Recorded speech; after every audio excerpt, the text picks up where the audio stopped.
You know, this copy of the Ten Commandments kind of means a lot to me. It was gifted by my grandmother, with whom I am very close, many years ago during a Christmas.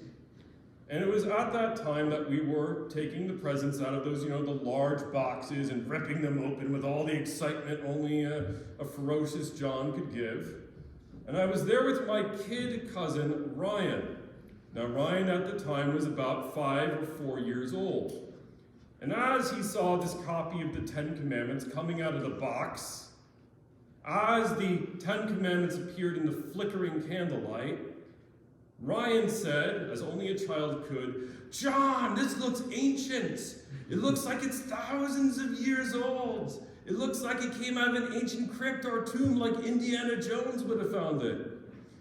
I said, "No, Ryan, it did not come from an ancient tomb. It came from Amazon.com for $49.95. Thank you, Jeff Bezos." You know, it's interesting in a similar way as we look at our beautiful artistic depictions around us. Ironically, for being a blind man, I have an obsession with icons and religious art. With these haloed figures, we can often lose sight of the gritty realities of what it really was like for figures like Moses or Micah or even our Lord and God on earth. Often we tend to look at these passages not from, let's say, modern American eyes alone, but we even see them through our contemporary lenses of culture as well, much broader speaking. And yet, if we begin to listen to what the scriptures are telling us from their ancient context, then we begin to hear the power, the sting, the controversy of what God is really telling us, of what God is really trying to communicate to us. So I don't have a time machine. I hate to disappoint you. I don't have a TARDIS or a DeLorean for those who will enjoy Back to the Future. But what I can say is that we can place ourselves in the sandals of the women and men who would have heard these scriptures and understand what our God is seeking to teach us. So how about let's begin with our first reading with Micah. Now, I'm not going to ask for a show of hands because I couldn't see them anyway, but I would beg to ask you, have you ever heard of a Hollywood movie about Micah? I mean, Micah is not necessarily the most household biblical name when it comes to film. You don't have Micah starring Christian Bale. You don't have the Laurence Olivier 4.5-hour epic Micah. And yet, this one prophet reveals scriptures that are critically important to the canon of the Hebrew Bible. We read him every year at Christmas. And we also tend to read him when we have calls to service. We hear in today's scripture that we who are called to serve God must love kindness, do justice, and walk humbly with our God. Now, I don't know about you, but often the language of justice or righteousness is often bandied about in our contemporary world. People trying to even the playing field, so-called, or trying to bring about a more rightly ordered world. And this understanding was not foreign to Micah. He lived about 700 years before the birth of Jesus, and, he was an ancient Israelite, but he kind of was similar to some of the farm country I've been finding here in Arnstville. He was a man of the land. He was a man of the soil. He lived among farmers, sheep herders, those who tended vineyards. And at his day and age, the people of the urban centers, the capitals like DC and New York of the time, the Samarias in Judah, were beginning to oppress the farming classes. Were beginning to treat them as if they were servants or slaves. And Micah points out that there's a courtroom sequence where God decides to call the world and Israel to task for this because of how ironic this is. After all, Israel came out of Egypt. You might remember the Ten Commandments, "Let my people go." And of course, they were formerly slaves before they were brought into freedom's land. They left a polytheistic world to serve one God, and now they are tempted to serve many. And God tells them, don't you remember our relationship? Don't you remember our covenant? Don't you remember our family bond? Instead, their relationship, to quote the rock band The Who from the 1970s, was kind of like meet the new boss, same as the old boss. Won't get fooled again. And yet, for all of this, there was still the reality that for all of God's moral law, for all that Micah tried to acquire justice or rightness with God, all had fallen short. Sisters and brothers, don't we live in a time in our current age where very well-known and beloved figures are often marginalized because at the end of the day, they no longer fit contemporary mores or because of an error or mistake. And yet, which of us in this very house has not ourselves stumbled or fallen in some sense short of those 10?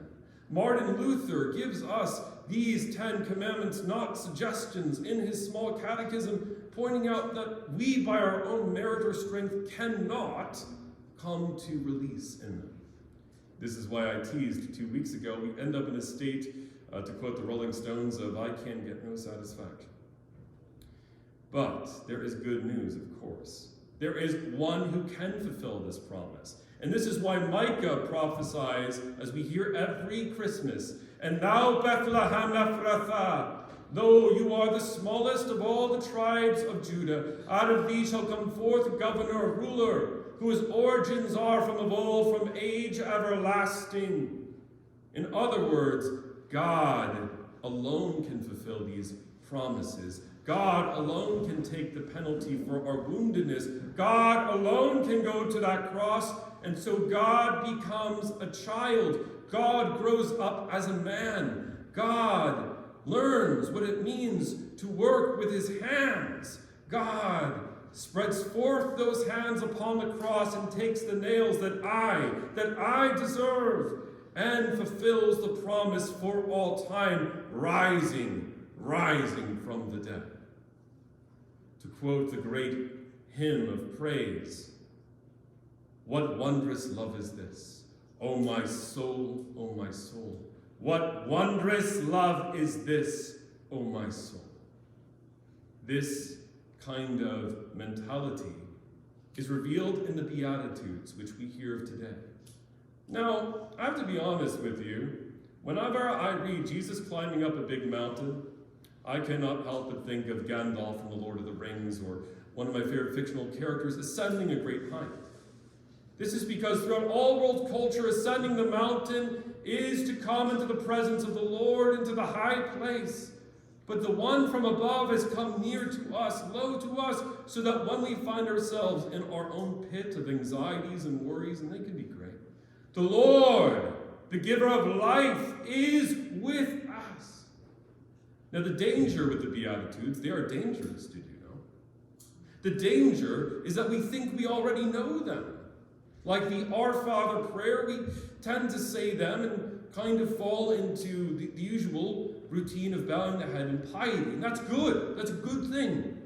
But there is a power here which is often missed, particularly in how subversive, how life-giving, how radically new these ancient words truly are as God's inerrant promises. Let's start with the very few. Blessed are the poor in spirit.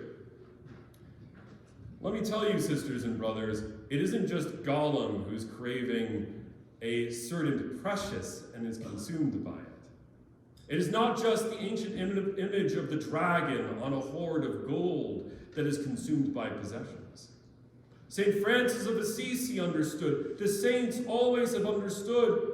Jesus reminds us that while it is never wrong to own wonderful good things, it is certainly perilous to become hyper-attached to them, to become spiritually poor, to become spiritually able to put God first. Love of our neighbor first means a life radically new, and yet how often does our Amazon cart, how often our earthly and understandable worries about getting by every week make us conditioned to live according to the spirit of mammon. God promises greater freedom. God promises a greater kingdom. In an age when the Pharisees valued wealth and the poor were considered naught, God became poor. What then of blessed are they who mourn? Do we mourn over the sins of the world and the woundedness in ourselves and in all of creation? Or do we, as I confess to you, so often sit at the pub with my friends and laugh at the folly of that one political opposing party or group of individuals that recently would have succeeded or failed had not they done what we wise ones had deemed right?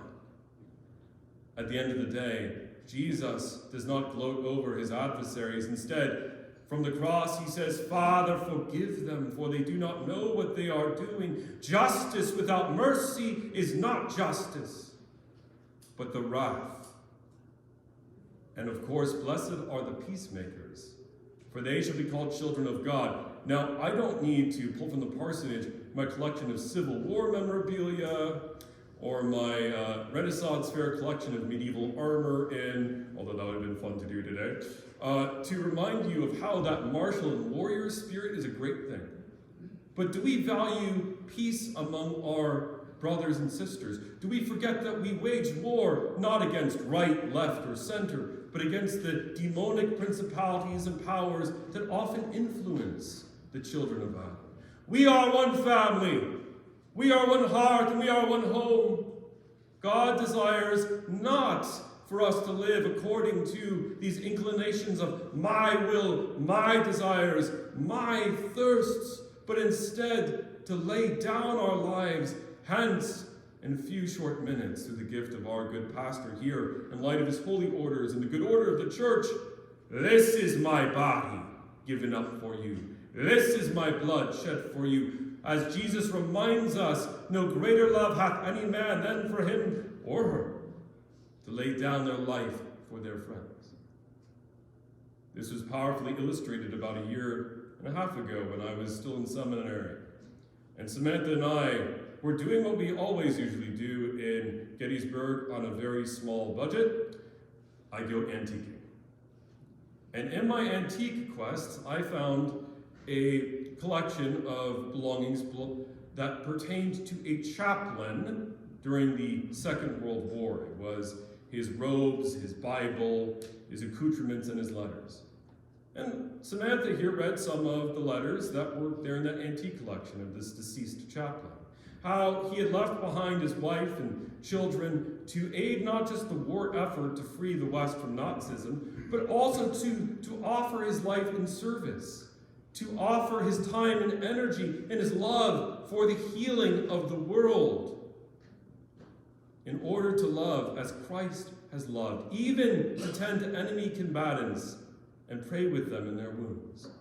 This man lived out a kind of Eucharistic communion. This is my body mentality of love, a gospel promise of God's saving grace. I also realized something, much to my chagrin and horror. There was no way I could ever buy that chaplain's kit. It was a few $1,000s, and I was only a seminarian on a low budget. So I began to walk gloomily away towards that door, when the owner of the shop pulled me aside and said, "Wait, Father," seeing my clerical collar. "Wait a moment." He rushed back, and he opened the pyx, the case the chaplain would have carried with him, and he took out a fossilized, nearly rust-stained communion host from the Second World War that this man would have carried while bullets whizzed past him. He put it in a plastic Ziploc bag and gave it to me. What he should have said is, "Whatever you do, John, don't eat this thing." But in reality, what he said to me was, and I will never forget it to my dying day, "Now you have a piece of history. Now you have a piece of him." Oh yes, in that one moment, I began to understand that we all, that chaplain and I, every person in this room as a member of his body, are called to be parts of his story, his hands and his feet, offering love in the world, offering service. Just as many of you brought food to the parsonage this week for my pregnant wife and I. Just as many of you have offered hospitality to we who are gathered here in kindness. And of course, as a reminder too, that each of us is a living gift of his body to one another. In this way we love kindness. In this way we do justice with reconciliation and mercy. In this way, let us pray that we walk humbly with our God, knowing that when we stumble, as my daughter one day will stumble, just as her daddy will pick her up and cradle her in his arms and kiss her gently on the forehead and wipe away her tears, so too the saving grace of Jesus Christ embraces us, wipes away our tears, places us back on our feet, and invites us into that family grace. Let us think on these things in the name of the Father, and of the Son, and of the Holy Spirit.